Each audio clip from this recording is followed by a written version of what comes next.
So welcome to No Shame, episode 115 from quarantine day. I don't know. Does anybody even know what day it is anymore? It's like Christmas or something like that, isn't it? We're not going to have any guests in the studio for the next little while for the obvious reasons. We're still advising people to make sure that they self-isolate and that they don't go out. And if you do see someone out, be sure to shout, "Get into your gaff!" I find it's been working for me. The neighbours look at you funny, but when you shout it, they start walking towards the house.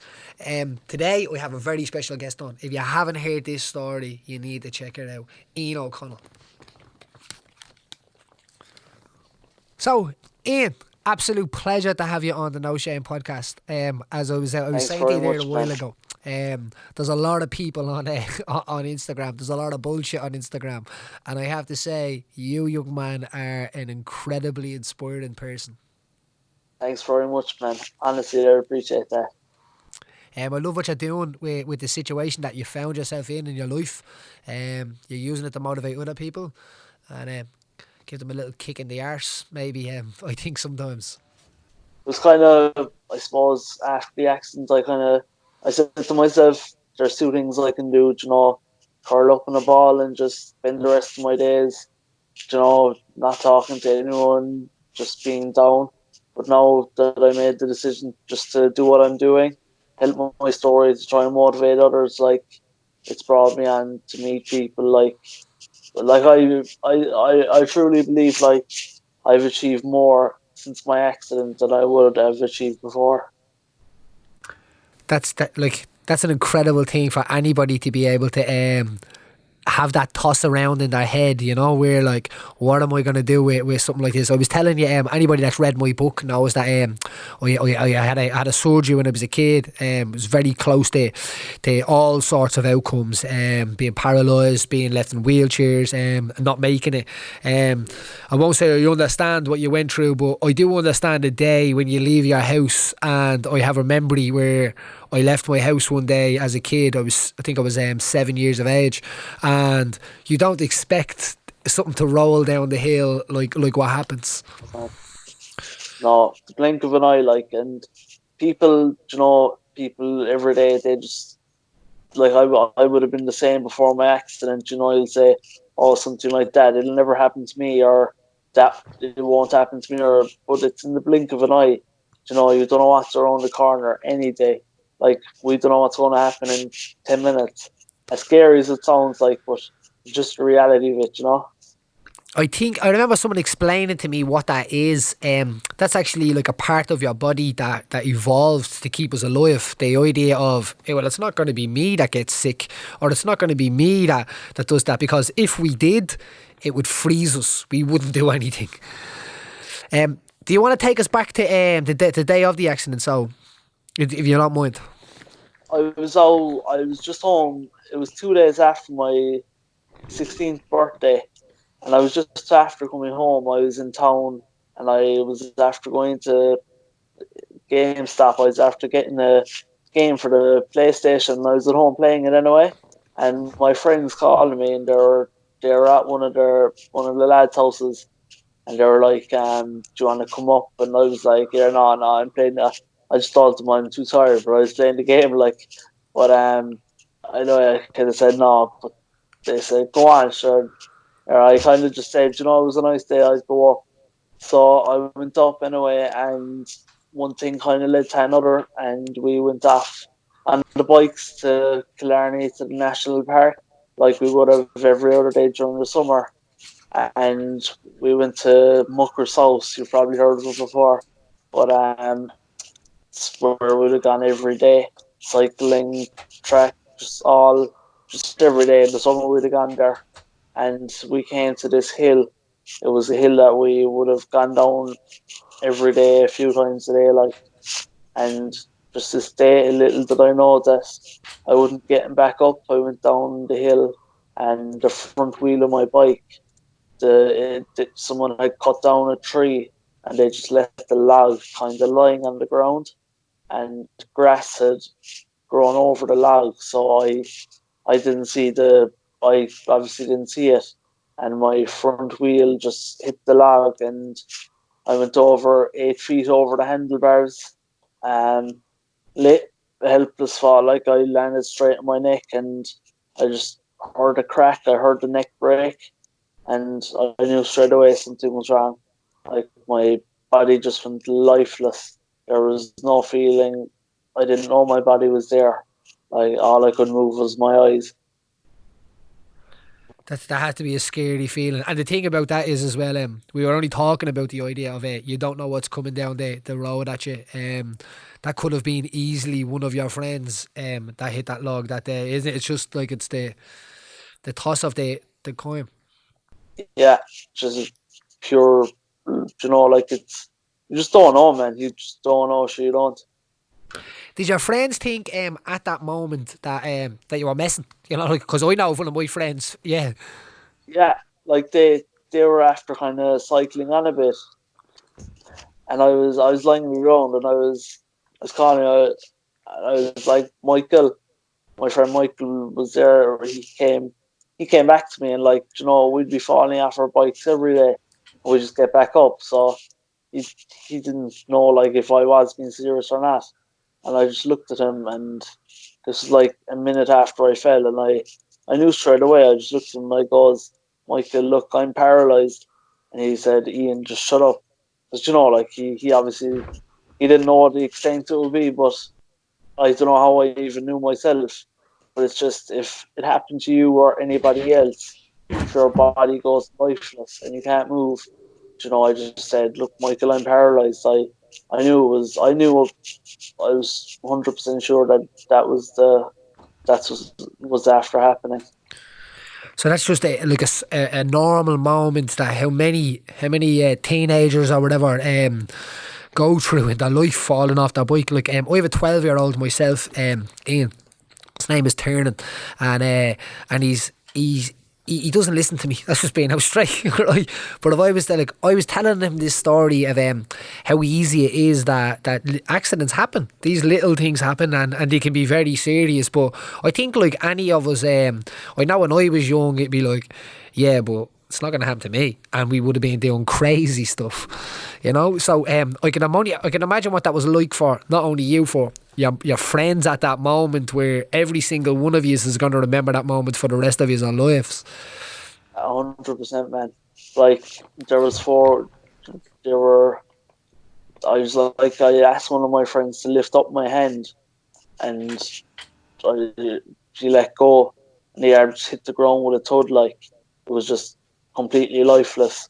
And after a few minutes, like they kind of they knew something was wrong, because my breathing started to kind of wasn't get as strong as it was, and like I was 100% that it was serious, the extent, like, and I just told him, I said, ring an ambulance, because I knew straight away, and the ambulance came anyway about a half an hour later, and they done like the assessment on the floor, when they came.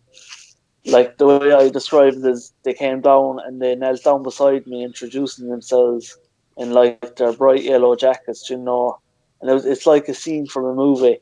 The ambulance coming down, introducing themselves to somebody, and they done all their examinations on the ground. They cut off my new Calvin Klein boxers I got for my birthday Oh as well. no! I was not happy with that. I Keep was the not a Calvins! bit Keep happy the with that. Calvins! And they're saying, can you feel this, Ian? No. And they're just touching all around my legs. Can you feel this, Ian? No. Can you feel this? I couldn't feel anything, and they were pretty sure themselves as well. They were nearly certain that I was paralysed. Isn't it? You mentioned the ambulance men there, or ambulance men and women that do an incredibly tough job. Can you imagine what it would be like to even have to do that job over and over and over again? And what they go through, it's unbelievable. Like I spent 9.5 months in hospital, like 24 hours a day for 9 months. It's crazy. Like they don't get the recognition that they deserve sometimes. Like they do. Like the cliche, not all heroes wear capes. But Yeah. like it is true, man. It is true.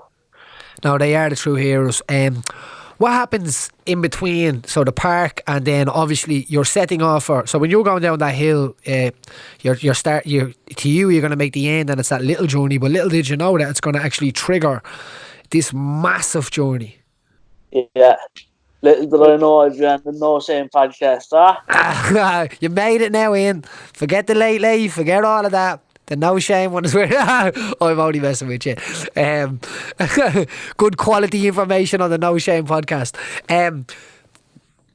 So the trip to the hospital and stuff like that, then that had to be like, so your parents are like, I'm a parent, and I could not even imagine getting that phone call. Your poor mother and father, your granny and all of them, I could only imagine. Yeah, it's the phone calls no parent deserves to get. Like, they came down. We lived about 5-10 minute drive from where it happened, and they came down anyway. And there's a few people after gathering around at that stage, and I went to Tralee Hospital from Killarney. I went to Tralee to the Kerry General, and I spent 10 days in Tralee, which basically, man, it just seemed like endless MRIs, X-rays, scans, and it was there that they had came and they said like that I had broken the 4 cervical bones in my neck, C3, 4, 5, and 6, but my level injury was at C4. The bone had cut through the spinal cord, which they call a complete injury, which basically there's no signals getting to, like movement and stuff. And then on the Thursday I was in Tralee, they told me that I'd be going to Dublin for my operation, and they were kind of they're debating whether to fly me up by helicopter or ambulance, and in the end they said that ambulance would be better because my breathing wasn't strong enough to go in the air. And that was on the Thursday. They put me into an induced coma there, and that was the Thursday. The next thing I remember was waking up in the matter to a bunch of lovely blonde nurses on the Sunday, and they had my operation done and everything by then. So I got that done in the matter, and I got the steel plate in my neck, and I was ventilated by then and everything. So obviously the time that's on us now, the coronavirus, everybody self-isolating, all of this going on. Would it be safe to say that your life changed on its own in one day, where now you've actually witnessed a lot of people's life changed on one day? You have a lot of experience, I would say, and you would be qualified in a way to be able to kind of calm people down in a way and tell them of the experience you went through.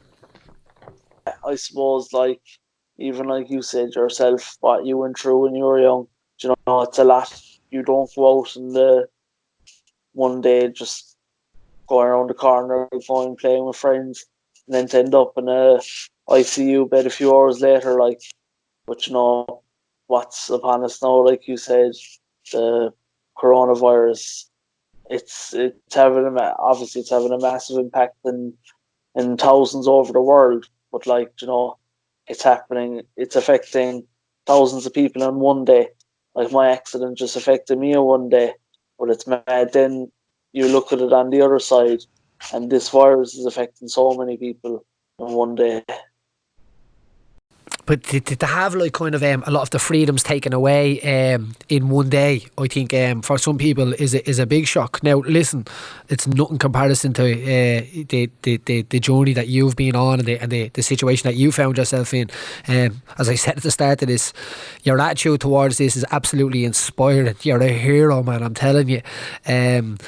Because I would find myself as a strong-minded person, a strong heart, able to keep coming back from adversity. And like, I have found myself thinking about your situation and being like, holy, like that lad is so strong mentally. And watching some of your videos, there's been times, I'll tell you, where I've got up and said, you know what, I just shook off a little bit of a moany, one that I've been having. So yeah, we're all guilty of it. Even I didn't know how strong I was. I didn't know how strong I was until my only choice was to be strong. Like, That's a great saying. it's only then you find out what you're capable of, like, and how strong you are. Like, your mental health plays a massive part in it. The voices in your head, they can, like I said, I often say it, they can be your biggest demons, or they can be the best thing ever. Like, it's what goes on in your head that's such an effect on you, like, and what you do overall. Like, I've always said that the only opponent that I have is that demon, that voice in my head, the one that keeps telling me. And I have a great saying that I use: desperation should trigger motivation. that's brilliant, man, isn't it? Now, it's not as good as your one. Now, it's not as good as your one. It's true though, man, isn't it? Isn't it? Yours is right under just do it. That's right. If you can't stand out, or if you can't stand up, stand out. Stand up, yeah. An amazing one. The word you mentioned there, so you mentioned the word the ventilator. So Yeah. I think everybody in the whole country has probably said this word in the last week. Was like, they don't have enough ventilators. Everybody knows. To explain to us with the process of what a ventilator is, the process of it. Yeah. So basically, one of my lungs collapsed when I was in hospital, so my breathing wasn't strong enough. So you can either get a ventilator in through your mouth and down your airways, but the one I got, it was in my neck. So basically, they just cut a hole in my neck, and they put the tube in and down into my airways to breathe for me. I was on that for about 2 months, and like, they told me I'd probably be on that for life. Like, they were nearly certain I'd be on it for life. But then 80 days later, I took my first breath of Dublin fresh air. Go on. I was going to say, if you're going to take any air, I hope it's Dublin air. What was that like? What was that like, mate? Yeah, man, that was mad. It was outside the Mater. They brought me outside, and I remember when they opened the door, like, it was my first time out since the accident, and it was like, when they opened the door, it was just like they hit me. Like, I didn't know what fresh air was, what it was like. I had been away from it for so long. Just felt unbelievable feeling.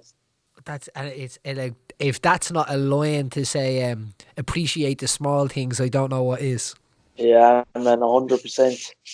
A breath of air. You mentioned the Mater Hospital as well. I had a surgery there. I had 2 surgeries there actually myself. I had a surgery on my S5L1. I had a microdiscectomy, so I had a little piece of the disc removed.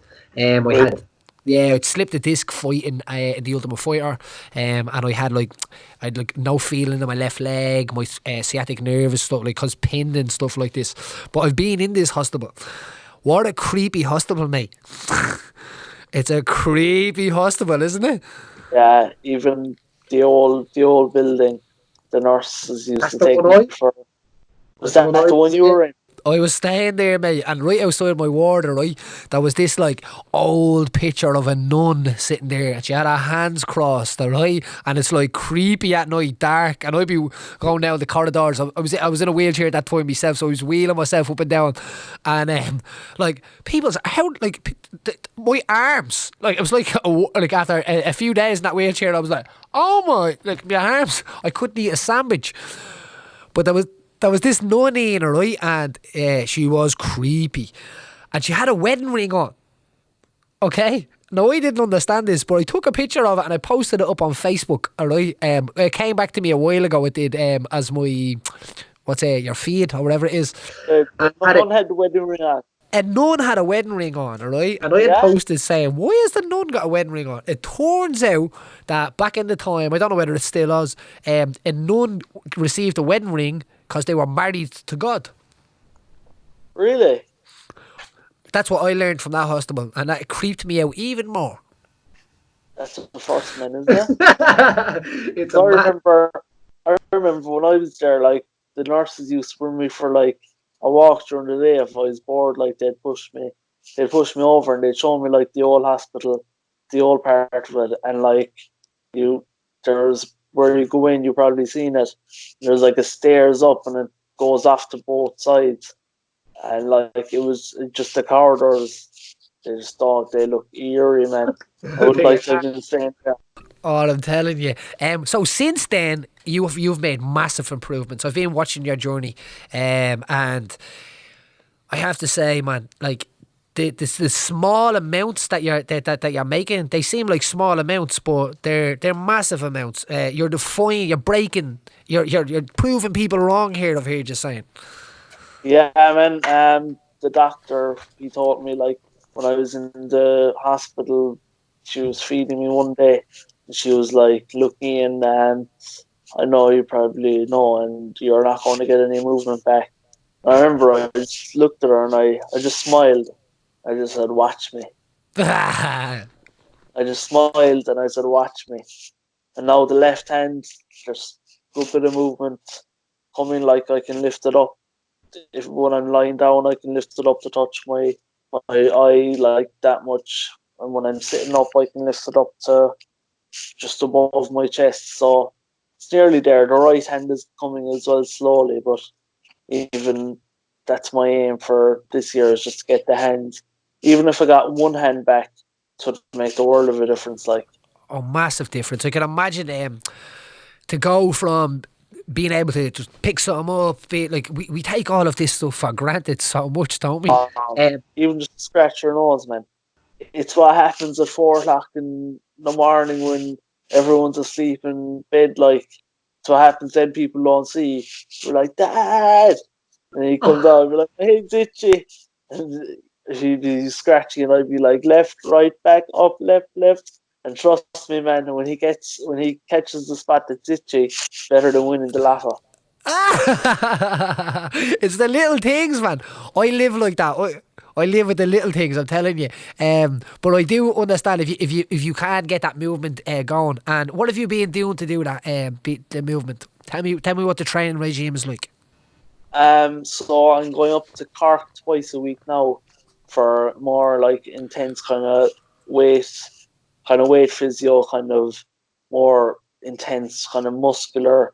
It's all like kind of weights, and I do a lot on like say the hand bike and stuff like that. And then every day I get my just normal, passive stretches on like the arms and legs, just to keep all the joints free. Um, I do a good bit of water therapy, which is good for like I suffer a lot with nerve pain. Like when I was in the matter, they tried absolutely everything just to kind of prevent it. Like they tried medical medicine infusions. Like I used to have to wear these kind of gloves on my hands and like things going up my arms because even when I was in hospital lying down,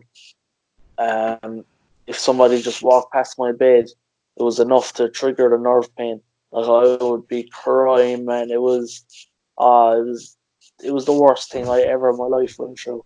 And like now I still have it 24 hours a day, but like my mind is just kind of coped to live with it now. It's normal. It's not half as bad as it was when I was in hospital, but it's still there. Like it's still some days it's worse than others, but it's always there. But I've just kind of learned to live with it. But no, man, just hard work basically every day. Wake up to bed with what's that saying I seen the last day? Get up with get up with some go to bed with satisfaction. Get up with something. I'll text you and I'll let you know. Yeah, it had to Get pop up that with one on to me, yeah. determination. Get up with determination and go to bed with satisfaction. Ah, that's it. That's it. That's it. I like that one. I have to say. I have a question for you. You're probably never been asked, but do you dream? I do, man. When you dream, like, what happened? You know what I mean? Where are you in the dream? Um, After my accident for a few months, when I was in hospital, I'd wake up roaring,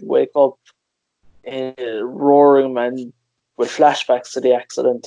Like for a few months, in my dreams, I just hear that crack that I heard when I fell off the bike. I was hearing that over and over and over again in my sleep, like for months. That was going on for a long time, and that was horrible, and that was well, it wasn't good, man. I was I had a hard time with that after for a while, kind of reliving the accident in my sleep. But now, you know, that's all gone and cleared up. But like, I still have dreams, man. That in the future, I'm always dreaming. Like I want to, you know, succeed in the future. I want to go on and do massive things. I want to, you know, get a private jet, do this, do that. You know, like they say, You were going there. don't scare, if your dreams don't scare you, they're not big enough. I think that was a mate of mine that said that, wasn't it? Yeah, man, it's A good. mate of yourself as well. What am I saying? Another man that you have inspired, that has inspired millions, and you've triggered his inspiration. Oh, yeah, man. I was delighted when he, you know, when he would see me on the late. Like I looked up to him all through hospital, even like you know what he's done for the sport. Like I just the small little things I look up to. Like I get more motivation out of my next door neighbour winning a football match. You know, like you said, it's the little things that you need Yes. to, the little things that you need to appreciate and and see what people are doing. You need to take inspiration from that. I had the pleasure of being there. I think the first time you ever met Connor. Um, Yeah, uh, yeah, I I met was there. you before when I was going in. I I think met you that's when I what. was going in the arena. Yeah, that's. And I remember, like, I could feel off you. I could feel the excitement. Kind of like what you were saying there when somebody walked past your bed and it triggered your nervous system and it caused pain. Um, Maybe as people, is that nervous system connected to like more than our body? You know, like, so you said in a way, I felt it off you when you're the excitement. I could feel it literally radiating off you on that day. The passion, the emotion, everything there. And I'm about, whoa. When I met him, like I remember my dad, he was like to me, he seen Connor before I seen him, and he was like, "You're going to remember this for the rest of your life." And then I was like, "What?" And he was like, "Look over there, Connor's there." And I just said, "Shut up, Dad." Like I thought he was only driving me mad. Like I didn't even look over. I was like, "Shut up." Next thing, Connor went backstage again. My dad got up and he literally just pushed me backstage. And next thing I just seen Connor walk towards you and I just burst out into tears, man. I It see. was the first time I was there. Can truly say I was speechless, man. Best man. Like, Yeah, that sounds like a legend. Shout out to him. yeah, You man. know what I mean? No, he Coming in, scratching your nose at 4 o'clock in the morning, busting backstage to get you to meet Connor and stuff. yeah, man. No, but no, my parents, they've been my rock through it. Like my mom, she was by my bedside for 9 months in hospital every day. Like every day, she was up there. Like she went through, like we went through so much together. Like my dad was down here during the week working, and he'd come up the weekends. My mom stayed above. Like we went through, you know, man. You know, if there was days like that I was struggling, that I'd start crying. You know, she'd obviously be upset then. It was, it's the relationships that you build with someone through hard times. You know, I really found out I didn't lose any friends after my accident. I just found out who the real ones are. Yes. Yes, and the other ones that fall off, I won't say, well, fall off's maybe a bit hard, but you'll probably look, no, use a harder word. No, I'm only messing. But you know, sometimes that can't be happening because these people, a lot of people can pose as friends within friends and they hide amongst friends, which is horrible because it's only when you see times like now that's up on the whole country.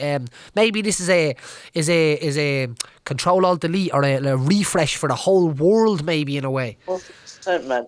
I think after after this comes when I'm 100% will come through this whole thing that's going on at the moment, and that will come out stronger on the other side of it.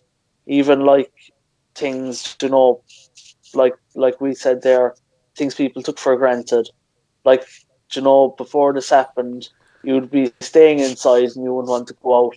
But now when you can't go out, it's when you do want to go out. It's like Good Friday with drinking for the Irish, isn't it? Exactly, man. I said, Exactly. That's what I was saying. When they're closing the pubs, it's going to be hard. But when they close the off license, they're going to need the army. So I won't hold you too long. But what would your advice be now to people that are finding themselves in a situation that is totally alien to them? They're not allowed to leave the house. Some people might be sick and not able to just go straight to the hospital now. And what would your advice be? To me too, and to me too.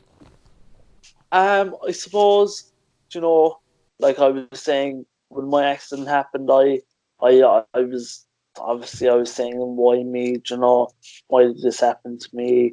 And I was saying that to myself for a while. Then after a while, it was one day I was just lying in bed and I was saying, why did this happen to me? But then I kind of said, why should it happen to anyone else? Why should this happen to anyone? Like, it was completely alien to me. But like I said, I had two options, whether to curl up in a ball or to take it on the chin and don't let it define me. And that's the choice that I took. And like, people now that are, say, struggling with something like sick, mental health, anything, there's a lot more to life than what's going on in your head. Like you said, the biggest demon can be in your head.